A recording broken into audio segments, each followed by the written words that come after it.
بسم اللہ الرحمن الرحیم وَرَأَيْتَ النَّاسَ يَدْخُلُونَ فِي دِينِ اللَّهِ أَفْوَاجًا، اور اس فتح کے بعد آپ کیا دیکھیں گے جب یہ فتح نصیب ہو جائے گی؟ وَرَأَيْتَ النَّاسَ، اور جب آپ دیکھیں، رسول اللہ سے خطاب ہے کہ لوگ یدخلون داخل ہو رہے ہیں فی دین اللہ، اللہ کے دین میں۔ کس طرح داخل ہو رہے ہیں؟ افواجن، فوج فوج کی شکل میں، جماعت جماعت کی شکل میں۔ فوج اصل میں عربی زبان میں کہتے ہیں وہ جماعت کے جو تیزی کے ساتھ حرکت کر رہی، تیزی کے ساتھ گزر جائے، اس کی جمع افواج ہے۔ یعنی گویا اس کے لفظ کے اندر بھی ایک تیزی کا معنی ہے کہ لوگ آپ دیکھیں گے کہ جلدی آ کر داخل ہو رہے ہیں دین میں، اللہ کے دین میں۔ اور یہ خدا نے کب دکھایا؟ کہ جب رسول اللہ مکہ میں داخل ہوئے، مکہ فتح ہو گیا۔ میں اردو کے اعتبار سے فتح ہی اس کو بول رہا ہوں، کیونکہ فتح بولنا اردو زبان میں ذرا مشکل ہے، تے ساکن کر کے ہے کو بھی ساکن کرنا، دو ساکن بولنا ذرا اردو میں مشکل ہوتا ہے، اسی لیے تے کو لوگ زبر دے دیتے، اور بھی کئی الفاظ میں۔ جب رسول اللہ مکہ میں داخل ہوئے تو ظاہر ہے کہ مکہ والوں نے جتنا ہو سکتا تھا اتنے ظلم کیے ہوئے تھے رسول اللہ پر، اور جو ساتھی آ رہے تھے رسول اللہ کے، ان میں سے بھی خاص طور پہ مہاجرین، جب وہ مکہ میں تھے تو ان پر بھی بے تحاشا ظلم ڈھائے گئے تھے۔ اب وہ جن پر اتنے زیادہ ظلم ہوئے تھے وہ فاتح بن کر اقتدار کے ساتھ داخل ہو رہے، تو توقع کیا تھی کہ چن چن کے بدلے لیں گے، اپنے دل کی بھڑاس نکالیں گے۔ تو مکے کے لوگ چھپ گئے تھے، اپنے گھروں کے اندر جا کے دبک گئے تھے ڈر کے مارے، اور توقع یہی تھی کہ ہماری خیر نہیں۔ لیکن رسول اللہ نے اعلان فرمایا، خطبہ دیا، سارے خطبے کا ٹائم نہیں ہے، اس میں جو مین اہم باتیں تھیں ان میں سے ایک یہ تھی کہ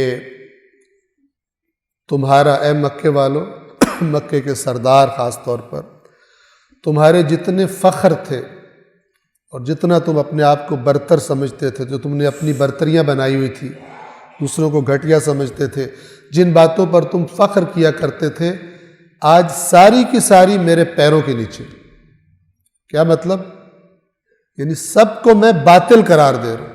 جو تم نے برتریوں کے معیار بنائے ہوئے تھے، کوئی مالدار ہے تو وہ برتر، کوئی کہہ رہا ہے میرا قبیلہ یوں تو میں اس لیے برتر، فلان برتر فلان برتر، سب کو میں نے پیروں کے نیچے رون دیا۔ اور ایک تو یہ بات فرمائی، اور اس کے بعد یہ فرمایا کہ تم سب کے سب آزاد ہو۔ کیوں لفظ یوز کیا؟ انتم الطلقاء، طلقاء طالق کی جمع، طالق کہتے ہیں اس غلام کو جس کو آزاد کر دیا جائے۔ یہ طلاق بھی اسی سے ہے، الگ ہو جانا، آزاد کر دینا نکاح کے بندھن سے۔ کیوں فرمایا تمہیں آزاد کر رہا ہوں؟ اس لیے کہ قانون یہ تھا اس زمانے میں کہ جب کوئی فاتح داخل ہوتا تھا، ایک لشکر دوسرے لشکر پر فتح پا لیتا تھا، تو مفتوح اور مغلوب جو لوگ ہوتے تھے ان کے مرد غلام بنا لیے جاتے تھے، اور ان کی عورتیں کنیزیں بنا لی جاتی تھیں، اور ان کا مال غنیمت ہوتا تھا جیتنے والے لشکر کے لیے۔ قانون یہ تھا۔ تو اس قاعدے کے مطابق سارے مکہ والے غلام قرار پائے، مرد غلام اور عورتیں کنیزیں قرار پائے۔ اس لیے رسول اللہ نے فرمایا کہ انتم الطلقاء لا تثریب علیکم اليوم، وہ جملہ کہ جو حضرت یوسف نے اپنے بھائیوں کو بولا تھا جب انہوں نے حضرت یوسف کو پہچان لیا بالآخر۔ صلوات پڑھیں محمد وآلہ۔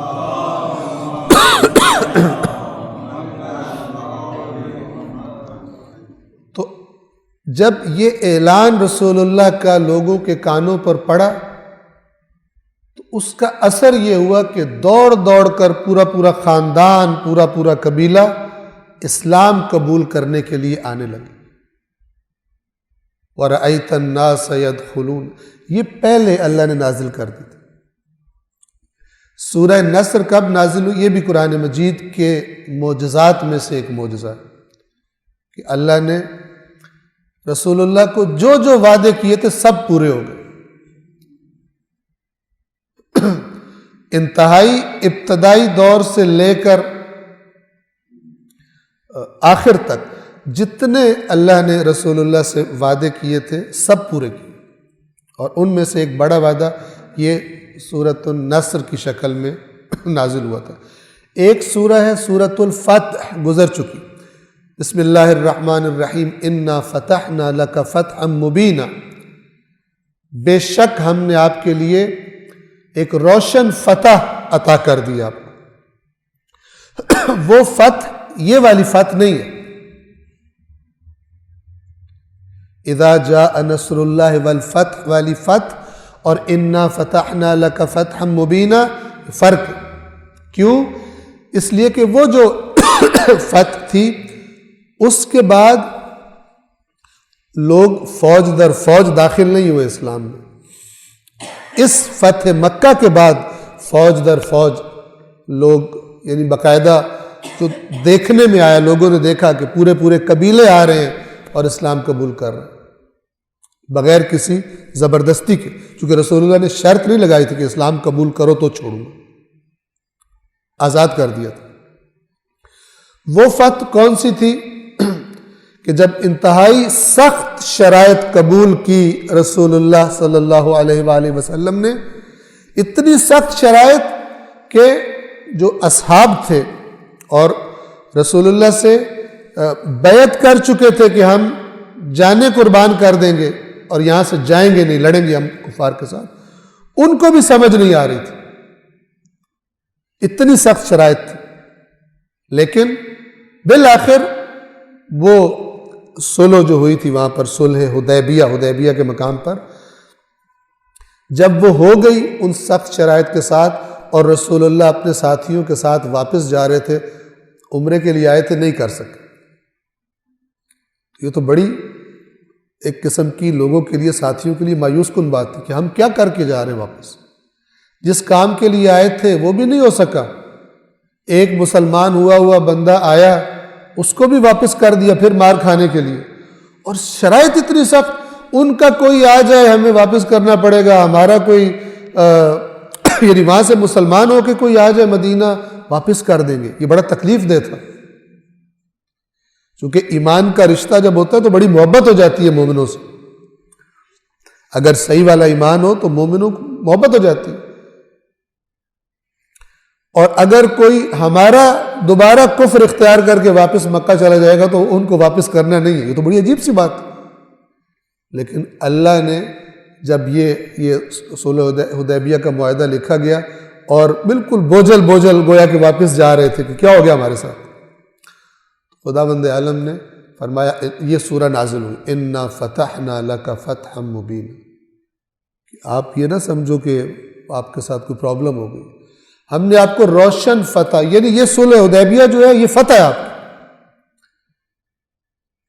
ہوا کیا اس کے فوراً بعد، جو یہ سائیڈ تھی مکہ والی سائیڈ، یہ محفوظ ہو گئی کہ جنگ نہیں ہو، ادھر سے دشمن اب نہیں آئے گا۔ چند ماہ کے اندر خیبر فتح ہو گیا، فدق فتح ہو گیا، عجیب و غریب فتوحات اور مال غنیمت اور طاقت اسلام کی بڑھ گئی، جس کو یعنی خدا نے جو خوشخبری سنائی تھی وہ فوراً اسی سورہ فتح میں مال غنیمت کی خوشخبریاں اور پتہ نہیں کیا کیا اللہ تعالیٰ نے، اور سب پورے ہو گئے۔ صلح حدیبیہ کے بعد اور فتح مکہ سے پہلے اس سورہ نصر جسے ہم ابھی پڑھ رہے ہیں، اس کے نزول کا زمانہ، یعنی اللہ نے پہلے سے کہا، فرما دیا کہ اذا جاء نصر اللہ والفتح، جب اللہ کی مدد آ جائے اور فتح حاصل ہو جائے اور آپ دیکھ لیں کہ لوگ اللہ کے دین میں فوج در فوج داخل ہو رہے ہیں۔ صدق اللہ العلی العظیم۔